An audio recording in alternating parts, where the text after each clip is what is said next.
여러분 안녕하십니까? 헬로티비 뉴스입니다. 포천 소호읍과 남양주 화도를 연결하는 고속도로가 개통됐는데요. 이번 개통으로 우리나라는 고속도로 5,000km 시대를 열었습니다. 이 고속도로는 교통으로 어려움을 겪던 경기 동북부 지역에 도움을 줄 것으로 기대하고 있습니다. 김소영 기자의 보도입니다. 포천 소호읍에서 남양주 조안을 이어주는 고속도로가 7일부터 차량 운행을 시작했습니다. 이 도로가 이번에 개통한 포천 화도간 고속도로인데요. 이 도로를 이용하면 중부 내륙 고속도로도 막힘없이 이용할 수 있습니다.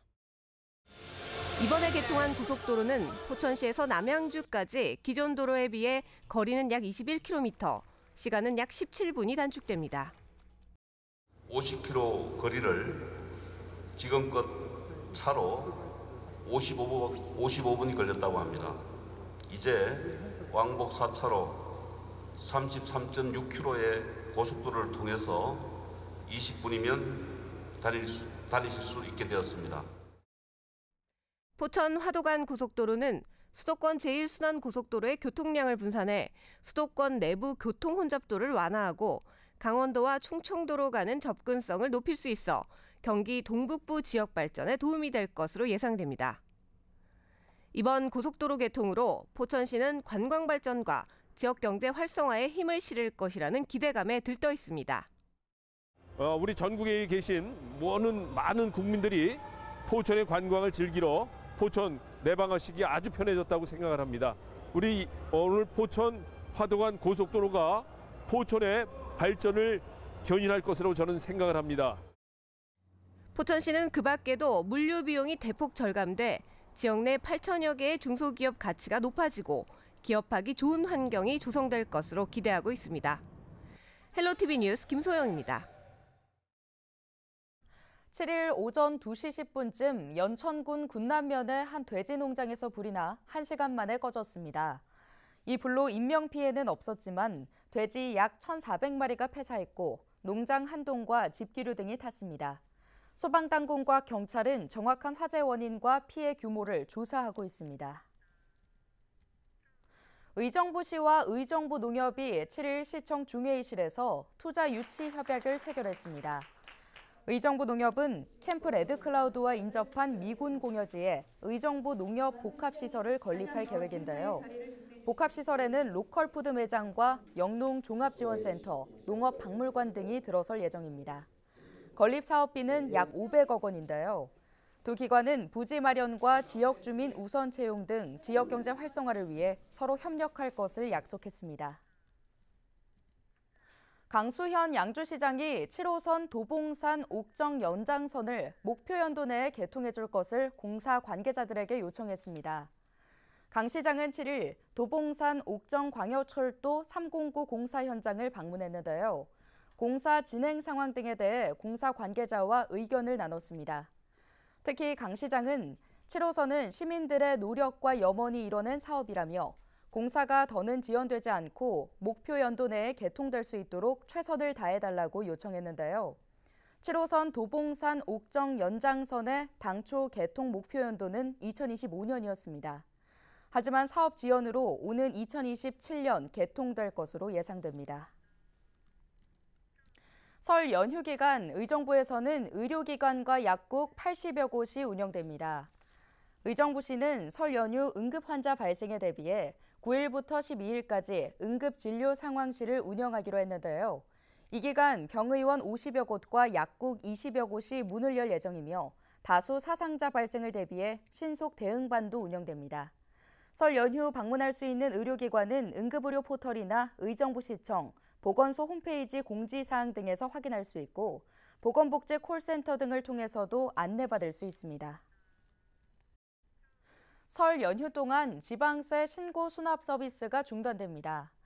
양주시는 차세대 지방세입 시스템 개편 준비로 오는 8일 오후 6시부터 13일 오전 8시까지 현금 인출기와 가상계좌 등을 통한 납부를 포함해 모든 지방세 신고 납부 서비스를 이용할 수 없다고 밝혔습니다.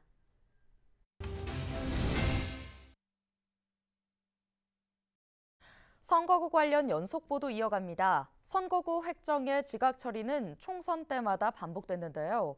이번에도 룰 없는 선거 국면이 지속되고 있지만 여야 합의는 여전히 난항입니다. 이세진 기자의 보도입니다. 선거구 획정 법정 기한은 선거 1년 전. 하지만 이 약속은 총선 때마다 지켜지지 않았습니다. 19대 총선은 선거 44일 전, 20대 총선은 42일 전에야 선거구 획정안이 처리됐습니다. 21대 총선은 선거를 39일 남기고서야 확정됐습니다. 뒤늦게 바뀐 선거 지형에 후폭풍도 상당했습니다. 후보가 경선 결과에 불복하거나 획정안에 반발해 헌법 소원을 청구한 시민단체도 있었습니다. 헌법재판소에 헌법심판 청구서를 제출하여 불법적인 선거구 획정을 밝혀내고 이런 양상은 이번 총선에서도 재현될 가능성이 높습니다. 여야는 의석수의 변화가 있는 경기 부천과 전북을 비롯해 일부 선거구를 두고 여전히 합의점을 찾지 못하고 있습니다. 의석수를 줄이느냐 유지하느냐에 따라 당락에도 영향을 줄 수 있다는 판단에 섭니다. 특히 선거구가 축소되면 같은 당 현역 의원끼리 집안 싸움을 해야 하는 곳도 있다 보니 여야 신경전은 더 치열합니다. 첨예한 갈등 속에 국회 정개특위는 지난 2일 전체 회의도 취소했습니다. 선거구 협상에서 이제 분구해야 할 지역과 또는 통합해야 할 지역에 대한 여야 간 이견이 지금 좁혀지지 않았습니다. 설 전이나 설 직후에 아마 좀 더 본격적으로 협상을 해야 될 것 같고. 이번 주 본회의 의결이 물 건너가면서 빠른 획정은 기대하기 어렵다는 전망도 나옵니다. 2월 말이나 늦어도 3월 초경에 임박해서 여야 간의 선거구 획정, 그러니까는 선거법이 개정되는 예전의 전철을 그대로 답습할 거라고. 당초 획정위가 조정 대상으로 정한 선거구는 전국 30여 곳. 총선 직전까지도 선거구 획정이 마무리되지 않으면 과거 선거구 그대로 선거를 치러야 합니다. 플루티비 뉴스 이세진입니다.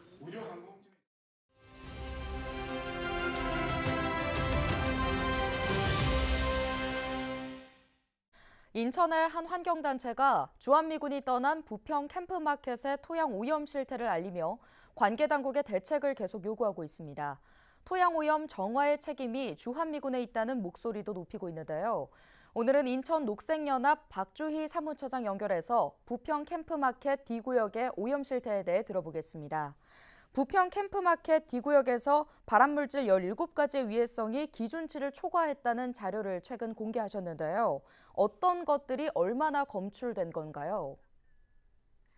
내용을 좀 말씀드리기 앞서서 위해성 평가에 대한 설명을 좀 먼저 드릴 필요가 있을 텐데요. 위해성 평가라는 것은 유해성이 있는 화학 물질이 사람의 건강이나 환경에 미치는 결과를 예측하기 위해서 이제 검토하고 평가하는 것을 얘기를 합니다. 그래서 이번 캠프마켓 D구역 위해성 평가 대상 오염 물질은 이제 토양은 6개 물질, 실내 공기 20개 물질이었고, 그 중에 이제 3개의 토양 오염 물질, 14개 실내 공기 오염 물질, 총 17개 물질이 유해도를 초과한 것으로 확인이 되었고요. 그 물질에는 아연, 육가크롬, 다이옥신 같은 물질도 포함되어 있습니다. 발암 가능성도 언급을 하셨는데 인체에는 얼마나 위해한 걸까요?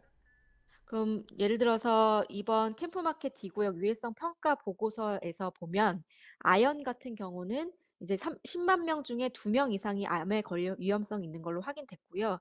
다이옥신 같은 경우는 100만 명 중에 7, 8명이 암에 걸릴 위험성이 있다. 즉 위해도가 기준치를 넘는 것으로 확인된다라고 이제 산정이 되었습니다. 이 정화 비용에 대한 인천 녹색연합의 입장도 궁금합니다. 네. 이번에 보도자료를 배포한 내용은 유해성 평가 내용이고, 그 지역이 어떤 물질로 얼마나 오염되는지 객관적인 토양오염 조사 결과 보고서가 작년 말에 공개가 됐었죠. 그것도 인천녹색연합이 환경부를 상대로 정보공개 소송을 통해서 받아낸 자료였습니다. 그때도 이제 토양환경보전법상 이제 23개 물질 중에 이제 14개 항목이 확인이 됐었고요. 이런 것처럼 심각한 오염이 확인되었음에도 불구하고 그동안 수많은 미군기지가 반환될 때 주한미군은 책임을 단일도 지지 않았고, 이제 부평 미군기지 ABC 구역 같은 경우도 정화 비용만 1천억이 넘는 것으로 알려졌습니다. D구역 같은 경우도 토양 오염 조사뿐만 아니라 위해도가 기준치가 넘는 상황에서 이 오염 원인자인 주한미군에게 책임이 있다는 것을 분명히 하고, 중앙부처 정부 차원에서도 책임을 분명히 물어야 합니다. 네, 그렇다면 부평 캠프마켓 D구역의 오염 문제와 관련해 앞으로는 어떤 활동을 이어가실 계획인가요?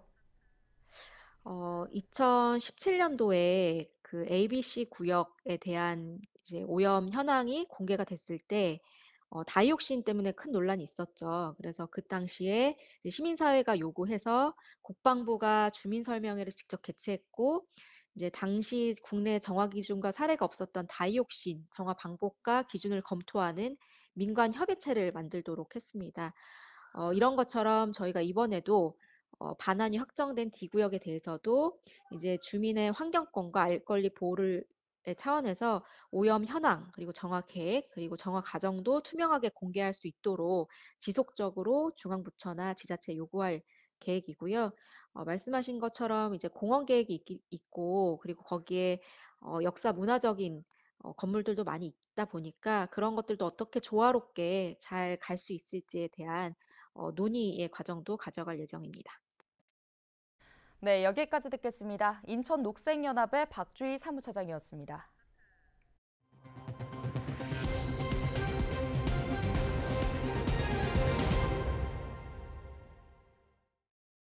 경기도가 지난해 4월 발생한 인천 검단 아파트 지하주차장 붕괴 사고와 관련해 국토교통부의 처분 요청에 따라 공동수급체인 대보건설에 대해 영업정지 1개월 처분을 내렸다고 7일 밝혔습니다. 위반 내용의 청문 등은 대표사인 GS건설을 관할하는 서울시에서 일괄 진행했는데요. 도는 대보건설에서 품질 시험 등을 성실하게 이행하지 않아 사고가 발생한 것으로 확인했다며 행정처분의 이유를 설명했습니다. 특히 안전점검 불성실 수행 혐의에 대해서도 서울시 청문 결과 내용을 바탕으로 구체적인 위반 사실 등을 검토해 추가 행정처분을 결정할 예정이라고 덧붙였는데요. 앞서 국토교통부는 부실 시공 혐의에 대해 GS건설과 동부건설, 대보건설 등 5개 건설 사업자에게 영업정지 8개월의 행정처분을 내렸습니다. 경기도가 갈수록 가속화되는 저출산 고령화에 대응하기 위한 인구 저출생 전담 조직을 구성했습니다. 경기도는 지난 6일 경기도청에서 단장인 오병권 행정 1부지사 주재로 TF 첫 회의를 진행했는데요. 회의는 청년 신혼부부 주거불안 해소와 워라밸 기업 확대를 위한 인식 개선, 돌봄의 국가 책임제 등에 대한 논의가 이뤄졌습니다. 인구 저출생 전담 조직은 인구 정책 중점 과제에 대한 점검과 과제 발굴을 추진하며 적시성 있는 현안 대응과 메시지 전략을 수립하는 등 전방위적인 대응을 맡게 됩니다. 인천시가 지난해 오송 지하차도 침수 사고 이후 인천 지하차도 37곳을 집중 점검합니다. 이에 따라 지하차도별 침수 위험도를 전수조사해 위험도 등급을 지정하고 통제 기준과 상황 대응 매뉴얼을 마련할 방침인데요. 현재 인천시는 행정안전부 기준에 따라 바닥에서 0.3m가 침수되면 지하도를 통제하고 있지만 이번 점검을 계기로 시설별 다른 통제 기준을 제시할 계획입니다. 또 배전반 등 전기 설비는 지상화하고 펌프실 내 침수 수위계도 폐쇄회로 CCTV를 통해 확인할 수 있도록 개선할 방침입니다. 경기 북부경찰이 설을 앞두고 낮 시간대에 실시한 음주 단속에서 5명이 적발됐습니다. 경찰은 6일 오후 2시부터 식당과 유흥가, 스쿨존 등에서 2시간 동안 음주 단속을 벌인 결과 운전면허 취소 수준인 혈중 알코올 농도 0.08% 이상이 2명, 정지 수치가 3명 적발됐다고 밝혔는데요. 가장 높은 수치는 혈중 알코올 농도 0.158%였습니다. 경찰 관계자는 설 명절 분위기에 편승한 음주운전이 늘 것으로 판단된다며 언제 어디서든 단속될 수 있다는 경각심을 알리겠다고 밝혔습니다. 오늘 준비한 소식은 여기까지입니다. 함께해 주신 여러분 고맙습니다.